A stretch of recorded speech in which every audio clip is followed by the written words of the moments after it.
I will never forget my first interaction with a harp guitar, and it was in Bordeaux, in France.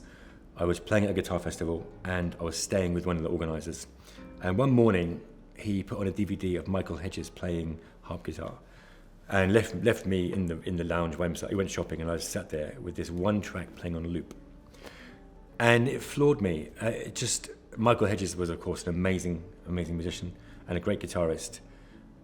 But that instrument resonated in a way that I was looking for.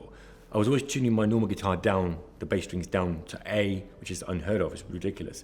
But high tension strings down to A to get a big fat sound. The harp guitar's got all these bass strings. I was like, wow. So that sent me off on a journey to find the right harp guitar and the right harp guitar maker for me, because I'm a classical player, or a nylon string guitarist. So most of them are steel strings, and those are not really my instruments. So I found this harp guitar from Sean Woolley in France. That's another story too, but so Sean is my harp guitar maker. And so the harp guitar is not popular, but if you think back to this time 10 years ago, YouTube was fully developed, so that it wasn't about YouTube. There were probably about, I don't know, in 2007, there were something like 50 harp guitar videos online. Now, I would say there are probably 3,000, 5,000, thousands. There are only, I would say there's only probably about 10 or 15, maybe 20 professional players in the world, but there are hundreds of amateurs, really good amateurs, who are also semi-professional too. So, is it popular? I think it's becoming, guitars with more strings is coming back. The harp guitar was invented in the Baroque period, and that was an incredibly creative time for instrument makers. All kinds of creations were being, unveiled. And the harp guitar was also unveiled at that time, but for some reason, composers didn't write for it. And that meant that the instrument wouldn't survive as others did.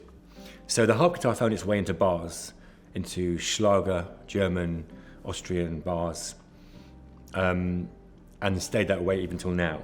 But it was a very small following. In New York City, just before the First World War, the Larsen brothers, two Danish brothers, manufactured them in a factory and sold them in America, and the harp guitar became very popular in the States.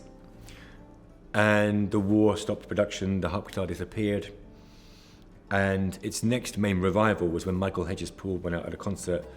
That video came onto YouTube, and then everyone could see what it was. So that's just been its development, but it's now developing quicker because there are more harp guitar makers, there are more players. You can get a 12-string harp guitar, which I've got. Someone made, Pat Metheny, a 48-string, I think, Picasso guitar with 3 or 4 necks. There's a guy in Belgium who's making extraordinary off-the-wall instruments that are enormous with, loads and loads of strings. And they're fun, but I couldn't sit in a concert for an hour and a half with that harp guitar. I'd lose, my blood flow would stop in my legs, they're so heavy. So my next guitar will be 23 strings, made by Sean Woolley, and that I think would be a good compromise between 12 and 48.